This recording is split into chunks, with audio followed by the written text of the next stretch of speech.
ನಮಸ್ತೆ ಎಲ್ಲರಿಗೂ. Lucky life ಟಿಪ್ಸ್ಗೆ ನಿಮಗೆಲ್ಲರಿಗೂ ಸ್ವಾಗತ. ಈ ಕುಂಭರಾಶಿಯವರ ಪಾಲಿಗೆ ಅತ್ಯಂತ ಮಹತ್ವದ ಈ ದಿನಾಂಕವಾದ ಈ ಡಿಸೆಂಬರ್ 25ರ ನಂತರ ಅವರ ಜೀವನದಲ್ಲಿ ಯಾವೆಲ್ಲ ಅದ್ಭುತಗಳು ಸಂಭವಿಸಲಿವೆ ಎಂಬ ಬಗ್ಗೆ ನಾವು ಸವಿಸ್ತಾರವಾಗಿ ನೋಡೋಣ. ಈ ಒಂದು ದಿನಾಂಕ ನಿಮ್ಮ ಬದುಕಿನ ಹೊಸ ಅಧ್ಯಾಯಕ್ಕೆ ನಾಂದಿ ಅನ್ನೋದು ಆಡಲಿದೆ.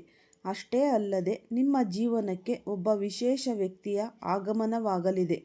ಆ ವ್ಯಕ್ತಿಯ ಪ್ರವೇಶದಿಂದ ನಿಮ್ಮ ದೌರ್ಭಾಗ್ಯವು ಅದೃಷ್ಟವಾಗಿ ಹೇಗೆ ಬದಲಾಗುತ್ತೆ ಎಂಬುದನ್ನು ಸಂಪೂರ್ಣವಾಗಿ ವಿವರಿಸಲಾಗಿದೆ ಈ ವಿಡಿಯೋದಲ್ಲಿ. ಈ ವಿಡಿಯೋವನ್ನು ಫಸ್ಟಿಂದ ಹಿಡಿದು ಕೊನೆ ತನಕ ಸ್ಕಿಪ್ ಮಾಡ್ದಲೇ ನೋಡಿದ್ರೆ ತುಂಬಾ ಉಪಯುಕ್ತವಾದ ಮಾಹಿತಿ ನಿಮಗೂ ಕೂಡ ಲಭಿಸುತ್ತೆ. ವಿಡಿಯೋ ಇಷ್ಟ ಆಗಿದ್ದಲ್ಲಿ ಪುಟ್ಟದೊಂದು ಲೈಕ್ ಕೊಡೋದನ್ನು ಮರಿಬೇಡಿ. ಕುಂಭರಾಶಿಯವರು ಯಾರೆಲ್ಲ ಇದ್ದೀರಾ ಅವರು ಹೆಚ್ಚಾಗಿ ಈ ವಿಡಿಯೋವನ್ನು ಶೇರ್ ಮಾಡಿ. ಓಂ ಶ್ರೀ ಶನೇಶ್ವರಾಯ ನಮಃ ಅಂತ ಕಮೆಂಟ್ ಬಾಕ್ಸ್ನಲ್ಲಿ ಕಮೆಂಟನ್ನು ಹಾಕಿ. ಇಲ್ಲ ಅಂದರೆ ನಿಮ್ಮ ಮನೆ ದೇವರು, ನಿಮ್ಮ ಕುಲದೇವರ ಹೆಸರನ್ನು ಕಮೆಂಟ್ ಬಾಕ್ಸ್ನಲ್ಲಿ ಹಾಕಿ. ನಿಮ್ಮ ಬದುಕಿನ ದಿಕ್ಕನ್ನೇ ಇದು ಬದಲಾಯಿಸುತ್ತೆ. ಈವರೆಗೆ ನೀವು ಅಸಾಧ್ಯ ಎಂದು ಕೈಬಿಟ್ಟಿದ್ದ ಕೆಲಸಗಳು ಈಗ ತಾವಾಗಿಯೇ ಸುಲಭವಾಗಿ ಸಂಪೂರ್ಣಗೊಳ್ಳಲಿದೆ. ನಿಮ್ಮ ಮನಸ್ಸಿಗೆ ಈವರೆಗೆ ಸಿಗದಿದ್ದ ಈ ನೆಮ್ಮದಿ ಅನ್ನೋದು, ಶಾಂತಿ ಅನ್ನೋದು, ಶಕ್ತಿ ಮತ್ತು ಆಲೋಚನೆಗಳಲ್ಲಿ ಸ್ಪಷ್ಟತೆ ಅನ್ನೋದು ದೊರೆಯುತ್ತೆ. ಆ ವ್ಯಕ್ತಿಯ ಸಣ್ಣ ಸಹಾಯ ಅಥವಾ ಒಂದು ಮಾತು ಕೂಡ ನಿಮ್ಮ ಪಾಲಿಗೆ ದೇವರ ಪವಾಡದಂತೆ ಕೆಲಸ ಮಾಡಲಿದೆ. ಕುಂಭರಾಶಿಯವರ ಪಾಲಿಗೆ ಇದು ಅತ್ಯಂತ ಉಪಯುಕ್ತವಾದ ಮಾಹಿತಿ ಅಂತಲೇ ನಾವು ಅನ್ನಬಹುದು. ಕುಂಭರಾಶಿಯವರ ವಿಶಿಷ್ಟ ಸ್ವಭಾವ ಮತ್ತು ಸದ್ಯದ ಪರಿಸ್ಥಿತಿ. ಈ ರಾಶಿಯವರು ಮೂಲತಃ ಈ ಮಾನವೀಯ ಕಳಕಳಿ ಹೊಂದಿರುವವರು. ಇವರು ಸದಾ ಸಮಾಜದ ಹಿತವನ್ನು ಬಯಸ್ತಾರೆ ಮತ್ತು ಹೊಸ ಆಲೋಚನೆಗಳನ್ನ ಹೊಂದಿದ್ದಾರೆ. ತಮಗಾಗಿ ಬದುಕುವುದಕ್ಕಿಂತ ಇತರರ ಕಷ್ಟಕ್ಕೆ ಸ್ಪಂದಿಸುವುದರಲ್ಲಿ ಇವರಿಗೆ ಹೆಚ್ಚಿನ ಸಮಾಧಾನ ಅನ್ನೋದು ಸಿಗುತ್ತೆ. ಈ ನ್ಯಾಯದ ದೇವತೆಯಾದ ಈ ಶನಿದೇವರ ಅಧಿಪತ್ಯಕ್ಕೆ ಒಳಪಡುವ ಈ ರಾಶಿಯವರು ಸದಾ ನೀತಿ ನಿಷ್ಠೆಗೆ ತಲೆಬಾಗುತ್ತಾರೆ. ಅದೇ ಕಳೆದ ಕೆಲವು ಸಮಯದಿಂದ ನಿಮ್ಮ ಜೀವನ ಅಂದುಕೊಂಡಂತೆ ನಡೆಯುತ್ತಿಲ್ಲ. ಈ ಸಾಡೆ-ಸಾತಿ ಪ್ರಭಾವವಿರಬಹುದು ಅಥವಾ ಗ್ರಹಗಳ ಸ್ಥಿತಿಗತಿಗಳು ಇರಬಹುದು. ನಿಮ್ಮ ಹಾದಿಯಲ್ಲಿ ಅಡೆತಡೆಗಳು ತುಂಬಾ ಹೆಚ್ಚಾಗಿವೆ. ಎಲ್ಲರಿಗೂ ಒಳ್ಳೆಯದನ್ನು ಬಯಸುವ ನಿಮಗೆ ನೀವು ಕಷ್ಟದಲ್ಲಿದ್ದಾಗ ಬೆಂಬಲ ನೀಡುವವರು ಯಾರು ಇಲ್ಲದಂತಾಗಿದೆ. ಸಾವಿರ ಕನಸುಗಳಿದ್ದರೂ ಅವುಗಳು ಕೂಡ ನನಸು ಮಾಡಿಕೊಳ್ಳಲು ದಾರಿ ಕಾಣದೆ ಕತ್ತಲೆಯಲ್ಲಿ ತಡಕಾಡುವ ಸ್ಥಿತಿ ನಿಮ್ಮದಾಗಿದೆ. ಆದರೆ ಈ ಪರಿಸ್ಥಿತಿಗೆ ಅಂತ್ಯ ಹಾಡಲು ಕಾಲ ಈಗ ತುಂಬಾ ಒಳ್ಳೆಯದಾಗಿ ಬರ್ತಾ ಇದೆ. ಈ ಡಿಸೆಂಬರ್ 25ರ ನಂತರದ ಹೊಸ ಉದಯ. ಈ ಡಿಸೆಂಬರ್ 25ರ ನಂತರ ಸಮಯವು ನಿಮ್ಮ ಪಾಲಿಗೆ ಹೊಸ ಭರವಸೆಯ ಬಾಗಿಲನ್ನು ತೆರೆಯುತ್ತಿದೆ. ಕೇವಲ ಗ್ರಹಗಳ ಬದಲಾವಣೆ ಅಲ್ಲ, ಇದು ನಿಮ್ಮ ಬದುಕಿನ ಮಹತ್ವದ ತಿರುವು ಅಂತಲೇ ಅನ್ನಬಹುದು. ಕುಂಭರಾಶಿಯವರು ಅತಿಯಾಗಿ ಯೋಚಿಸುವ ಸ್ವಭಾವದವರು. ಈ ಅತಿಯಾದ ಯೋಚನೆಯೇ ನಿಮ್ಮ ಮಾನಸಿಕ ನೆಮ್ಮದಿಯನ್ನು ಕಿತ್ತುಕೊಂಡಿದೆ. ಆದರೆ ನಿಮಗೆ 25ರ ನಂತರ ಬರುವ ಈ ವಿಶೇಷ ವ್ಯಕ್ತಿ ನಿಮ್ಮ ಈ ಗೊಂದಲಗಳಿಗೆ ತೆರೆ ಅನ್ನೋದು ಎಳೆಯಲಿದ್ದಾರೆ. ಈ ವ್ಯಕ್ತಿಯು ನಿಮ್ಮ ಜೀವನಕ್ಕೆ ಬರುವುದು ಕೇವಲ ಆಕಸ್ಮಿಕವಲ್ಲ, ಅದು ದೈವ ಇಚ್ಛೆ.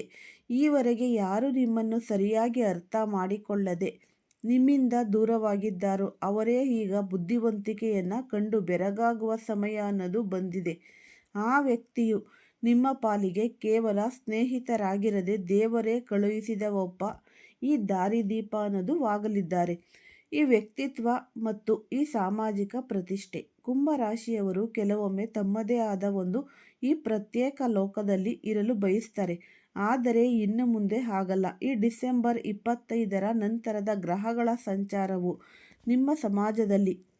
ನಿಮಗೆ ಸಮಾಜದಲ್ಲಿ ಗೌರವ ಅನ್ನೋದು ಹೆಸರು ತಂದುಕೊಡುವ ಯೋಗವನ್ನು ನೀಡುತ್ತಿದೆ.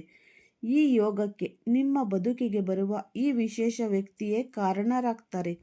ಇವರ ಪ್ರಭಾವದಿಂದ ನಿಮ್ಮ ಆಲೋಚನೆಗಳಲ್ಲಿ ಅದ್ಭುತ ಸ್ಪಷ್ಟತೆ ಅನ್ನೋದು ಬರಲಿದೆ. ನಿಮ್ಮ ಗುರಿ ಏನು ಎಂಬುದು ನಿಮಗೆ ಸ್ಪಷ್ಟವಾಗಿ ತಿಳಿಯಲಿದೆ. ಈ ಬದಲಾವಣೆಯು ನಿಮ್ಮ ಬದುಕಿನಲ್ಲಿ ನಡೆಯುವ ಒಂದು ದೊಡ್ಡ ಮಹಾಪವಾಡವೇ ಸರಿ. ಆ ವಿಶೇಷ ವ್ಯಕ್ತಿ ಯಾರು?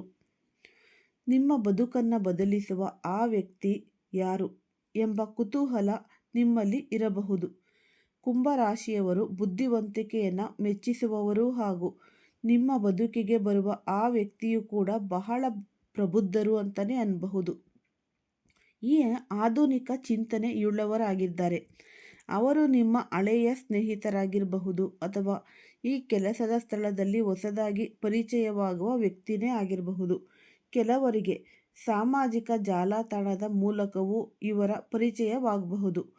ಇವರ ಒಂದು ವಿಶೇಷ ಗುಣ ಅಂದರೆ ಇವರು ನಿಮ್ಮ ಸ್ವತಂತ್ರ ಪ್ರವೃತ್ತಿಗೆ ಎಂದೂ ಅಡ್ಡಿ ಅನ್ನೋದು ಬರೋದೇ ಇಲ್ಲ. ಬದಲಾಗಿ ನೀವು ಇನ್ನಷ್ಟು ಎತ್ತರಕ್ಕೆ ಬೆಳೆಯಲು ಇವರು ಪ್ರೇರಣೆ ಅನ್ನೋದು, ಸಹಾಯ ಅನ್ನೋದು ನೀಡ್ತಾರೆ. ನಿಮ್ಮ ಸಮಸ್ಯೆಗಳಿಗೆ ಅವರು ನೀಡುವ ಪರಿಹಾರಗಳು ಬಹಳ ವಿಭಿನ್ನವಾಗಿರುತ್ತವೆ. ವೃತ್ತಿ ಮತ್ತು ವ್ಯಾಪಾರದಲ್ಲಿ ಹೊಸ ತಿರುವು. ವೃತ್ತಿ ಜೀವನದ ಈ ದೃಷ್ಟಿಯಿಂದ ನೋಡಿದರೆ ಈ ಡಿಸೆಂಬರ್ 25ರವರೆಗಿನ ಸಮಯ ನಿಮಗೆ ಸ್ವಲ್ಪ ಸಾಧಾರಣವಾಗಿತ್ತು. ನಿಮ್ಮ ಪ್ರತಿಭೆಗೆ ತಕ್ಕ ವೇದಿಕೆ ಸಿಗದೆ ನೀವು ಒಂದೇ ರೀತಿಯ ಕೆಲಸದಲ್ಲಿ ಸಿಲುಕಿಕೊಂಡಿರಬಹುದು. ಆದರೆ ನಂತರ ಪರಿಸ್ಥಿತಿ ಬದಲಾಗುತ್ತೆ. ಆ ವಿಶೇಷ ವ್ಯಕ್ತಿಯ ಶಿಫಾರಸು ಅಥವಾ ಈ ಮಾರ್ಗದರ್ಶನದಿಂದ ನಿಮ್ಮ ಉದ್ಯೋಗದಲ್ಲಿ ಬಡ್ತಿ ಅಥವಾ ಸಂಬಳ ಹೆಚ್ಚಾಗುವ ಸಾಧ್ಯತೆ ಕೂಡ ದಟ್ಟವಾಗಿದೆ. ಈ ತಂತ್ರಜ್ಞಾನ ಅನ್ನೋದು ವಿಜ್ಞಾನ ಅಥವಾ ಈ ಸಮಾಜ ಸೇವಾ ಕ್ಷೇತ್ರದಲ್ಲಿ ಇರುವವರಿಗೆ ಅಂತಾರಾಷ್ಟ್ರೀಯ ಮಟ್ಟದ ಅವಕಾಶಗಳು ಲಭಿಸಲಿದೆ. ಇವರು ನಿಮಗೆ ಈ ಸ್ಮಾರ್ಟ್ ವರ್ಕ್ ಅನ್ನೋದು ಮಾಡುವ ಬಹಳ ವಿಧಾನಗಳು ಅನ್ನೋದು ಇವರು ನಿಮಗೆ ತುಂಬಾ ಚೆನ್ನಾಗಿ ಹೇಳಿಕೊಡ್ತಾರೆ, ಕಲಿಸ್ಕೊಡ್ತಾರೆ. ವ್ಯಾಪಾರಸ್ಥರಿಗೆ ಇವರು ಈ ಡಿಜಿಟಲ್ ಯುಗದ ಹೊಸ ದಾರಿಗಳನ್ನು ತೋರಿಸಿಕೊಡ್ತಾರೆ. ಇದರಿಂದ ನಿಮ್ಮ ವ್ಯವಹಾರದ ಜಾಲವು ವಿಸ್ತಾರವಾಗಿ ಲಾಭವು ದ್ವಿಗುಣಗೊಳ್ಳುತ್ತೆ. ಆರ್ಥಿಕ ಸ್ವಾತಂತ್ರ್ಯ ಮತ್ತು ಕುಟುಂಬ ಜೀವನ. ಈ ಕುಂಭರಾಶಿಯವರು ಹಣದ ವಿಚಾರದಲ್ಲಿ ಸ್ವಲ್ಪ ಉದಾರ ಮನಸ್ಸಿನವರು. ಬಂದ ಹಣವನ್ನು ಇತರರಿಗಾಗಿ ಖರ್ಚು ಮಾಡುವ ಸ್ವಭಾವ ಇವರದ್ದು. ಆದರೆ ಈ ಡಿಸೆಂಬರ್ 25ರ ನಂತರ ಬರುವ ವ್ಯಕ್ತಿ ನಿಮಗೆ ಆರ್ಥಿಕ ಶಿಸ್ತನ್ನು ಕಲಿಸುತ್ತಾರೆ. ಆದಾಯದ ಹೊಸ ಮೂಲಗಳನ್ನು ಹೇಗೆ ಸೃಷ್ಟಿಸಬೇಕು, ಭವಿಷ್ಯಕ್ಕಾಗಿ ಉಳಿತಾಯ ಹೇಗೆ ಮಾಡಬೇಕು ಎಂಬ ಅರಿವು ನಿಮ್ಮದಾಗಲಿದೆ. ಇದರಿಂದ ನಿಮ್ಮ ಸಾಲದ ಸಮಸ್ಯೆಗಳು ನಿಧಾನವಾಗಿ ಬಗೆಹರಿಯಲಿವೆ. ಕುಟುಂಬದ ವಿಷಯಕ್ಕೆ ಬಂದರೆ ನಿಮ್ಮ ಮತ್ತು ಮನೆಯವರ ನಡುವೆ ಇದ್ದ ಸಣ್ಣ ಪುಟ್ಟ ಭಿನ್ನಾಭಿಪ್ರಾಯಗಳು ದೂರವಾಗಲಿವೆ. ಆ ವಿಶೇಷ ವ್ಯಕ್ತಿಯು ನಿಮ್ಮ ಮತ್ತು ನಿಮ್ಮ ಕುಟುಂಬದ ನಡುವೆ ಇರುವ ಈ ಕಮ್ಯುನಿಕೇಷನ್ ಗ್ಯಾಪ್ ಅನ್ನೋದು ಸರಿಪಡಿಸ್ತಾರೆ. ನಿಮ್ಮ ಸಂಗಾತಿಯು ನಿಮ್ಮನ್ನು ಇನ್ನಷ್ಟು ಚೆನ್ನಾಗಿ ಅರ್ಥ ಮಾಡಿಕೊಳ್ಳುವಂತೆ ಇವರು ಪ್ರೇರೇಪಿಸುತ್ತಾರೆ. ಮನೆಯಲ್ಲಿ ಮಕ್ಕಳಿದ್ದರೆ ಅವರ ಭವಿಷ್ಯಕ್ಕೆ ಸಂಬಂಧಿಸಿದಂತೆ ಇವರು ಉತ್ತಮ ಸಲಹೆಗಾರರಾಗಿ ಸಿಗುತ್ತಾರೆ. ಒಟ್ಟಾರೆಯಾಗಿ ನಿಮ್ಮ ಮನೆ ಪ್ರೀತಿ ಮತ್ತು ಈ ಶಾಂತಿಯ ದೇವಾಲಯವಾಗಲಿದೆ. ಆ ವ್ಯಕ್ತಿಯನ್ನು ಗುರುತಿಸುವುದು ಹೇಗೆ ಮತ್ತು ಪಾಲಿಸಬೇಕಾದ ಎಚ್ಚರಿಕೆಗಳು. ಈ ವಿಶೇಷ ವ್ಯಕ್ತಿಯನ್ನು ಗುರುತಿಸುವುದು ನಿಮಗೆ ಸುಲಭವಾಗಿದೆ. ಯಾರು ನಿಮ್ಮ ಸ್ವತಂತ್ರಕ್ಕೆ ಅಡ್ಡಿಪಡಿಸದೆ ನಿಮ್ಮ ವಿಭಿನ್ನ ಆಲೋಚನೆಗಳನ್ನು ಗೌರವಿಸುತ್ತಾರೋ ಅವರೇ ಆ ವ್ಯಕ್ತಿ. ಅವರು ನಿಮ್ಮ ಮೌನವನ್ನು ಅರ್ಥ ಮಾಡಿಕೊಳ್ತಾರೆ ಮತ್ತು ನಿಮ್ಮನ್ನು ಭಾವನಾತ್ಮಕವಾಗಿ ಕಟ್ಟಿಹಾಕದೆ ಮುಕ್ತವಾಗಿ ಬಿಡುತ್ತಾರೆ. ಆದರೆ ಕುಂಭರಾಶಿಯವರು ಕೆಲವು ತಪ್ಪುಗಳನ್ನು ಮಾಡಲೇಬಾರದು. ನನಗೆ ಯಾರ ಸಹಾಯವೂ ಬೇಡ ಎಂಬ ಅಹಂಕಾರ ಅಥವಾ ಈ ನಿರ್ಲಿಪ್ತತೆಯನ್ನು ನೀವು ಸೈಡ್ಗಿಡಬೇಕಾಗುತ್ತೆ. ದೇವರು ಒಬ್ಬ ವ್ಯಕ್ತಿಯ ರೂಪದಲ್ಲಿ ನಿಮಗೆ ಸಹಾಯ ಅನ್ನೋದು ಹಸ್ತ ಚಾಚಿದಾಗ ಅದನ್ನು ಪ್ರೀತಿಯಿಂದ ಸ್ವೀಕರಿಸಿ. ಹಳೆಯ ಕಹಿ ನೆನಪುಗಳು ಅಥವಾ ನೋವುಗಳನ್ನು ನೀವು ಮುನ್ನವೇ ಗುಡಿಸಿ ಹಾಕಿ ಈ ಹೊಸ ಭರವಸೆಯೊಂದಿಗೆ ಹೆಜ್ಜೆ ಇಡಿ. ಈ ಕುಂಭರಾಶಿಯವರಿಗಾಗಿ ವಿಶೇಷ ಪರಿಹಾರ ಕ್ರಮಗಳು. ಒಂದು, ಶನಿದೇವರ ಅನುಗ್ರಹಕ್ಕಾಗಿ ಶನಿ ಪ್ರದೋಷ ಮತ್ತು ಈ ಶನಿವಾರದ ಪೂಜೆ. ಕುಂಭರಾಶಿಯ ಅಧಿಪತಿ ಈ ಶನಿ ಭಗವಾನರು ಆಗಿರುವುದರಿಂದ ಅವರ ಕೃಪೆಯಿಲ್ಲದೆ ಜೀವನದಲ್ಲಿ ಯಶಸ್ಸು ಸಾಧಿಸಲು ಕಷ್ಟ. ಈ ಡಿಸೆಂಬರ್ 25ರ ನಂತರ ನಿಮ್ಮ ಅದೃಷ್ಟದ ಬಾಗಿಲು ತೆರೆಯಲು ಈ ಕ್ರಮಗಳನ್ನು ಅನುಸರಿಸಿ. ಎಳ್ಳೆಣ್ಣೆಯ ದೀಪ. ಪ್ರತಿ ಶನಿವಾರ ಸಾಯಂಕಾಲದ ಸಮಯದಲ್ಲಿ ಅಶ್ವತ್ಥ ಮರದ ಕೆಳಗೆ ಎಳ್ಳೆಣ್ಣೆಯ ದೀಪವನ್ನು ಹಚ್ಚಿ. ಇದು ನಿಮ್ಮ ಜೀವನದಲ್ಲಿರುವ ನಕಾರಾತ್ಮಕ ಶಕ್ತಿಯನ್ನು ದೂರ ಮಾಡುತ್ತೆ. ನಿಮಗೆ ಎಷ್ಟು ಸಾಧ್ಯವಾಗುತ್ತೋ ಅಷ್ಟು ಈ ಶನಿ ಮಂತ್ರ ಪಠನೆ ಪ್ರತಿದಿನ ಅಥವಾ ಕನಿಷ್ಠ ಶನಿವಾರದಂದು ಓಂ ಶ್ರೀ ಶನೇಶ್ವರಾಯ ನಮಃ ಎಂಬ ಮಂತ್ರವನ್ನು 108 ಬಾರಿ ಜಪಿಸಿ. ಇದರಿಂದ ಶನಿದೇವರ ವಕ್ರದೃಷ್ಟಿ ಕಡಿಮೆಯಾಗಿ ಶುಭ ಫಲಗಳು ಹೆಚ್ಚಾಗುತ್ತವೆ. ಆದಷ್ಟು ನೀಲಿ ಬಣ್ಣದ ಬಳಕೆ. ಶನಿದೇವರಿಗೆ ಪ್ರಿಯವಾದ ನೀಲಿ ಬಣ್ಣದ ಬಟ್ಟೆಗಳನ್ನು ಈ ಶನಿವಾರದ ದಿನ ಧರಿಸುವುದು ಅಥವಾ ಒಂದು ನೀಲಿ ಬಣ್ಣದ ಈ ಕರ್ಚೀಫನ್ನಾದರೂ ನಿಮ್ಮ ಬಳಿ ಇಟ್ಟುಕೊಳ್ಳುವುದು ಉತ್ತಮ. ಮತ್ತು ಹನುಮಂತನ ಆರಾಧನೆ ಸಂಕಷ್ಟ ನಿವಾರಣೆಗೆ ಸುಲಭ ದಾರಿ ಅಂತಲೇ ಅನ್ನಬಹುದು. ಈ ಶನಿದೇವರ ಕಾಟವನ್ನು ಕಡಿಮೆ ಮಾಡಲು ಇರುವ ಅತ್ಯಂತ ಸುಲಭ ಮಾರ್ಗವೆಂದರೆ ಹನುಮಂತನ ಆರಾಧನೆ. ಹನುಮಾನ್ ಚಾಲೀಸ ಅನ್ನೋದು ಪ್ರತಿದಿನ ಬೆಳಗ್ಗೆ ಅಥವಾ ಸಂಜೆ ಈ ಹನುಮಾನ್ ಚಾಲೀಸವನ್ನು ಪಠಿಸುವುದರಿಂದ ನಿಮ್ಮಲ್ಲಿ ಆತ್ಮವಿಶ್ವಾಸ ಅನ್ನೋದು ಹೆಚ್ಚಾಗುತ್ತೆ. ನಂತರ ನೀವು ಕೈಗೊಳ್ಳುವ ಈ ಹೊಸ ಕೆಲಸಗಳಿಗೆ ಇದು ರಕ್ಷಾ ಕವಚದಂತೆ ಕೆಲಸ ಅನ್ನೋದು ಮಾಡುತ್ತೆ. ಸಿಂಧೂರ ಅರ್ಚನೆ. ಶನಿವಾರದಂದು ಹನುಮಂತನ ದೇವಸ್ಥಾನಕ್ಕೆ ನೀವು ಭೇಟಿ ನೀಡಿ ಸಿಂಧೂರವನ್ನು ಅರ್ಪಿಸಿ. ಇದು ನಿಮ್ಮ ಮನಸ್ಸಿನ ಅತಿಯಾದ ಒಂದು ಯೋಚನೆ ಮತ್ತು ಭಯವನ್ನು ಹೋಗಲಾಡಿಸುತ್ತೆ. ಈ ದಾನ ಧರ್ಮ ಮತ್ತು ಸಮಾಜ ಸೇವೆ, ಕುಟುಂಬ ಏನೋ ಒಂದು ನೀವು ಈ ರಾಶಿಯವರು ಸಮಾಜ ಸೇವೆಯಲ್ಲಿ ಆಸಕ್ತಿ ಹೊಂದಿರುವವರು.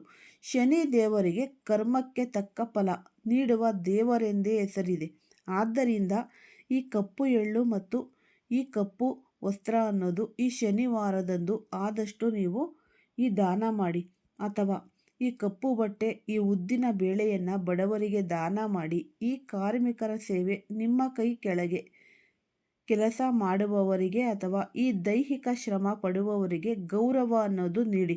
ಅವರಿಗೆ ಸಿಹಿ ತಿಂಡಿ ಅನ್ನೋದು ಅಗತ್ಯ ಇರುತ್ತೆ. ಆ ವಸ್ತುಗಳನ್ನು ಕೊಡಿಸುವುದರಿಂದ ಶನಿದೇವರು ಬೇಗನೆ ಪ್ರಸನ್ನರಾಗುತ್ತಾರೆ. ಅನ್ನದಾನ ಶನಿವಾರದಂದು ಆದಷ್ಟು ನಿರ್ಗತಿಕರಿಗೆ ಮಾಡಿ. ಈ ಕುಂಭರಾಶಿಯವರ ಆರ್ಥಿಕ ಸಂಕಷ್ಟಗಳನ್ನು ದೂರ ಮಾಡುತ್ತೆ ಮತ್ತು ಮಾನಸಿಕ ಶಾಂತಿ ಮತ್ತು ಈ ಓವರ್ ಥಿಂಕಿಂಗ್ ಅನ್ನೋದು ನಿಯಂತ್ರಣ ಮಾಡುತ್ತೆ.